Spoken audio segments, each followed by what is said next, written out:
Bonsoir à tous, merci de nous rejoindre sur Maritima TV. Soyez les bienvenus, prenez place pour le journal préparé par la rédaction. Enseignement à la une et comme souvent à la mi-août, on commence à évoquer la rentrée scolaire. Et sur la Côte Bleue, il y a des remous en perspective. On vous en parlait hier dans notre précédente édition. L'école Victor Hugo à Saussay est sous arrêté de péril. Des défauts structurels ont été révélés lors de travaux de rénovation. L'école n'est donc pas en mesure d'accueillir les petits Saussaytois pour cette rentrée 2024. 113 élèves des primaires seront transférés ainsi à l'école Jules Ferry. 313 enfants seront donc accueillis au total.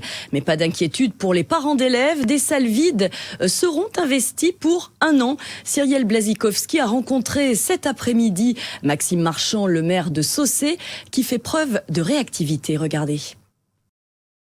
Pendant 1 an, tous les enfants seront sur le même site scolaire. Et donc sur ce site scolaire, aujourd'hui, on est en train de mettre en place énormément de travaux pour essayer d'accueillir les enfants dignement et dans des conditions acceptables. À côté de ça, on met aussi en place tout un tas de mesures pour essayer de gommer les effets du fait que tous les enfants soient à un même endroit, donc avec des rentrées échelonnées le matin, la gratuité de la garderie à partir de 8h le matin et jusqu'à 17h le soir, ce qui permet de venir une demi-heure avant ou une demi-heure après. Donc d'essayer d'étaler le nombre de personnes qui se présentent à l'école. On travaille aussi pour essayer de rendre le bus scolaire, puisqu'on a un système de bus scolaire à Saussay-les-Pins un petit peu plus attractif, pour que les personnes l'utilisent et que les personnes viennent s'en servir. Donc il y aura des ASVP le matin qui seront positionnés dans les bus scolaires de manière à rassurer les parents. Ce qui inquiétait les parents aussi, c'était est-ce que les enfants vont garder leurs maîtresses, leurs instituteurs avec qui ils ont l'habitude de travailler ? Alors les classes n'ont absolument pas été modifiées, donc les 5 classes qui étaient prévues à Victor Hugo rentreront sur le site de Jules Ferry telles quelles avec les enseignants pour lesquels ils étaient prévus. Il n'y aura pas de mélange entre guillemets, et de la même manière les classes qui avaient été faites à Jules Ferry resteront les mêmes. On observe que sur 313 enfants pour 13 classes, on a une moyenne d'enfants par classe qui est assez basse, et donc ça on est content de garder aussi pour les enfants ce confort avec des classes entre guillemets, je dirais pas peu fournies, mais en tout cas où le nombre d'élèves est très acceptable. Le chantier de réhabilitation de l'école Victor Hugo à Saussay va coûter 5,3 millions d'euros. Et concernant l'investissement à l'école Jules Ferry, sachez qu'il s'élève à 100 000 euros. Des infos complémentaires seront communiquées par mail aux habitants. Et puis, il y aura également une nouvelle vidéo sur les réseaux sociaux de la ville. À noter la réunion générale le 6 septembre dans la cour de l'école Jules Ferry. On suivra ça de près. Toujours à la page enseignement, sachez que le département des Bouches-du-Rhône a profité de l'accalmie des vacances pour réaliser quelques travaux de rénovation dans les collèges, ce qui est une bonne nouvelle, soyons clairs. Éclairage, peinture, mais aussi rénovation énergétique. Le département veut réduire la consommation d'énergie de ses collèges tout en offrant plus de confort à ses élèves. Certains établissements produiront même leur propre énergie. Les précisions de Cyrielle Blazikowski. Pour produire sa propre énergie, on commence par installer des panneaux photovoltaïques. Un vaste chantier de solarisation a été mené sur 39 établissements scolaires cet été. Pour cela, il faut d'abord remettre à neuf les toitures, en prenant soin de revoir l'étanchéité et l'isolation. Ces installations réduiront la consommation énergétique des établissements tout en assurant le confort des élèves. La mise en service des toitures photovoltaïques est prévue pour 2026. Toujours dans cette démarche écologique, que les éclairages seront changés pour des ampoules à LED. Ce sera le cas pour les collèges Longchamp à Marseille, Moustier à Gréasque ou Lacanal à Aubagne. D'autres travaux sont prévus pour rénover les sanitaires, mais aussi les cuisines scolaires. Au total, 12 millions d'euros ont été consacrés aux travaux de maintenance des collèges du département cet été. Autre bonne nouvelle pour nos porte-monnaies, cette fois, le prix des fournitures scolaires est en baisse cette année. Alors c'est une très légère baisse, 1,3% seulement, mais ça va dans le bon sens en tout cas. Selon l'association Famille de France, les fournitures coûtent en moyenne 223 € pour les élèves de 6e.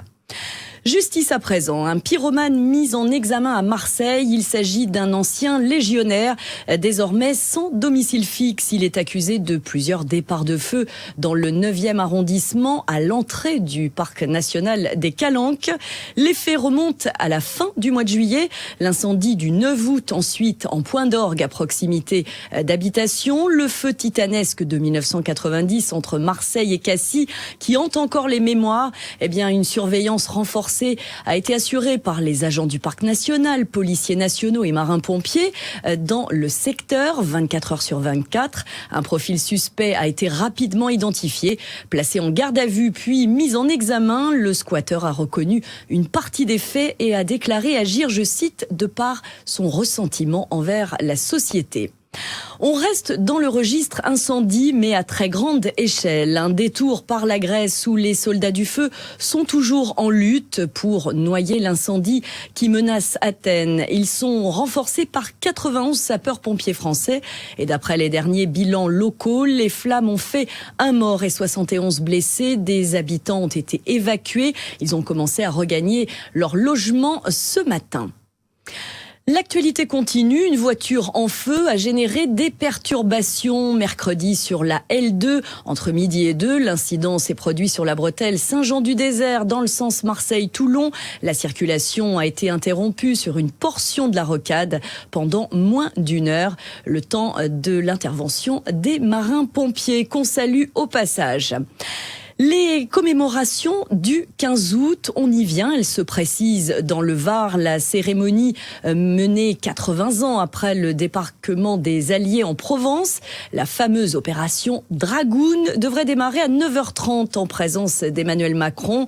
Le président de la République sera accompagné de son homologue camerounais Paul Biya pour honorer les soldats franco-africains. La patrouille de France sera également présente. Des parachutistes seront également largués en mer et sur les plages du Mourillon à Toulon. La suite, avec ce 15 août 1944 en Provence, qui est l'un des événements marquants, je vous le disais, de la Seconde Guerre mondiale. Mais pourquoi l'ouverture de ce second front reste dans l'ombre du débarquement du 6 juin 1944 en Normandie? Eh bien, les explications de Renée Drey-Bensoussan. Elle est historienne contemporaine, spécialiste de la Shoah et de l'histoire des femmes marseillaises. Elle intervient au micro de Bérénice Vazac. Première explication, la France souffre toujours d'un excès de parisianisme. Donc tout ce qui intéresse Paris est mis en valeur, ce qui intéresse la province, beaucoup moins. La deuxième raison, c'est qu'on n'a pas attaché assez d'importance à ce débarquement à Marseille, parce qu'en fait, c'était un débarquement essentiellement américain-britannique, je vous l'ai dit tout à l'heure, soutenu par des coloniaux. Alors, on a une très belle thèse qui a été faite par Guillaume Véra sur la réaction des Allemands par rapport à ce débarquement, mais il nous manque une thèse aujourd'hui sur la manière dont on a presque obligé les coloniaux à faire partie de cette libération.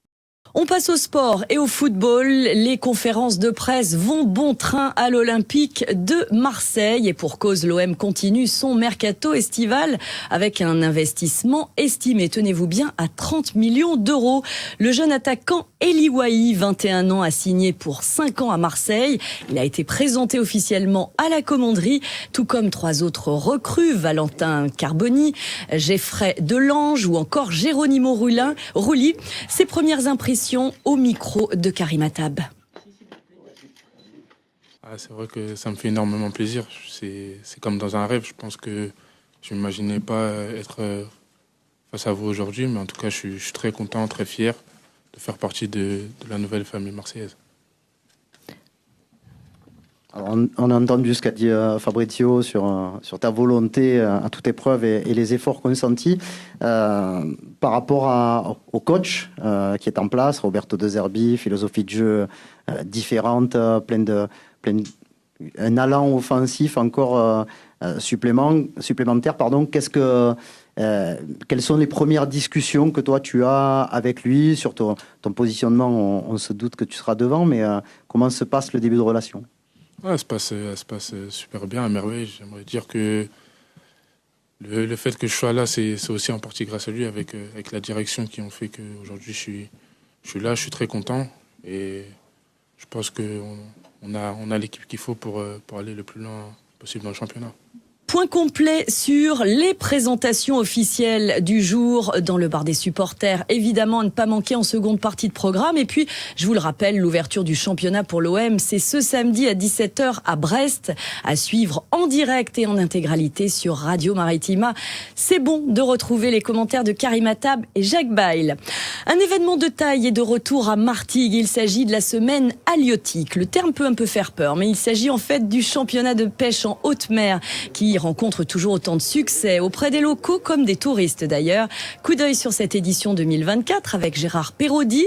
C'est le président de la Fédération française de pêche en haute mer. Il est également président du club nautique de Martigues. Il était sur l'eau et sur nos ondes au micro de Joe Temple. Il y a une 32 ou 33 bateaux qui partent en pêche toute la journée et qui rentrent le soir vers 17h, 17h30. On mesure les poissons, on les pèse et on fait un classement jour par jour. Et le gagnant des trois jours de pêche gagne la coupe nationale. Alors en dehors de ça, bien sûr, il y a le côté sportif, mais il y a le côté festif aussi, où on a privilégié cette année les festivités autour de tout ce qui est italien et venezois. Il y aura un groupe à la fin du concours, le soir de la finale, un groupe qui va reprendre tous les vieux succès italiens, tout ça. Donc, je pense que ça va être sympa pour les partisans italiens.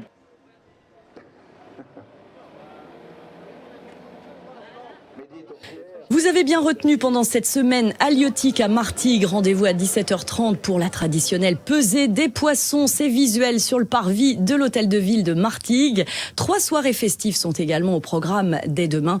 Défilé des équipages, cérémonie de clôture et remise des prix prévus samedi. Martigues qui se part de lumière ce mercredi soir avec la traditionnelle procession au flambeau du 15 août organisée par la paroisse. Le départ est fixé à 20h30 depuis la Pointe sans Christ.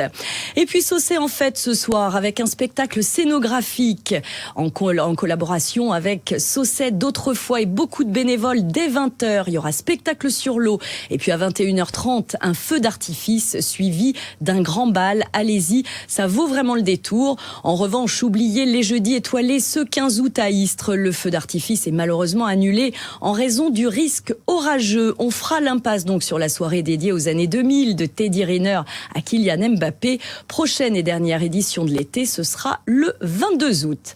À Fos, sauf changement de dernière minute, le concert de Kinvey dans le cadre des Haussiennes est maintenu. Suivront un tribute de Pink Floyd vendredi et Chimène Badi samedi. Faites tourner l'info. Et puis la valeur sûre, quel que soit le temps, eh bien c'est l'expo du moment au Mucem à Marseille. Paradis naturiste retrace les pratiques de nudité en France au fil des années. Elle réunit près de 600 photographies, dessins, livres, également films exposés sur 500 mètres carrés. Je vous propose d'écouter Amélie Lavin, c'est la co-commissaire de l'exposition, au micro de Bérénice Vazac. C'est un sujet qui n'avait jamais été abordé par aucune institution publique en France. Donc le MUCEM, musée de société, installé à Marseille, dans une ville de plage, dans une ville solaire. Évidemment, voilà, c'était très intéressant pour nous de se saisir de ce phénomène. Justement, à Marseille, ça résonne tout particulièrement ? Alors, ça résonne particulièrement parce qu'il y a une longue histoire, en fait. Dès 1930, il y a eu une première communauté naturiste qui est née à Marseille, qui avait même obtenu l'autorisation de la mairie de Marseille de s'installer dans l'hôpital Caroline, dans l'archipel du Frioul, bien connu des Marseillais. Et puis, il y a une histoire, en fait, des Marseillais avec... sur la côte bleue, dans les calanques, pas mal de gens racontent qu'ils avaient l'habitude de se baigner entièrement nus. Alors là, c'est des pratiques plutôt plus libres, en fait, plus sauvages, qui ressemblent un peu plus à ce qu'on connaît dans les pays nordiques notamment. Et donc, il y avait une espèce d'évidence, en fait, à venir raconter ces histoires, ces pratiques, et montrer qu'elles sont extrêmement vivaces aujourd'hui. Et si vous souhaitez aller voir donc cette expo au Mucem, eh bien vous avez jusqu'au 9 décembre pour vous y rendre. Le ciné, c'est aussi le bon plan, quelle que soit la météo, pour apprécier notamment Golo et Ricci en sortie nationale. On vous en parlait hier, ce film documentaire dédié à ces deux stars des réseaux sociaux à travers leur périple de Marseille à Grigny est à l'affiche dans vos salles près de chez vous. Multiplex Le Palace à Martigues, Pâté Plan de Campagne ou encore Pâté La Joliette à Marseille. Les fêtes de l'étang, vous le savez, elles continuent à Saint-Mitre-les-Remparts depuis le début de l'été. C'est un nouveau festival qui vous invite à redécouvrir l'étang de Berre autour de temps forts scientifiques, sportifs, gustatif et ludique. Ce 15 août, rendez-vous plage de Massane pour le ciné en plein air Donne-moi des ailes, sous réserve de conditions météo. Et puis vendredi matin, toujours à la plage de Varage, cette fois vous pourrez vous promener les pieds dans l'eau. L'après-midi, la même à Massane, cette fois en pédalo ou en paddle au choix. Et puis samedi, ne manquez pas, dès 19h, la soirée Ibiza, animation DJ, danseuse et goodies avec une paella au menu.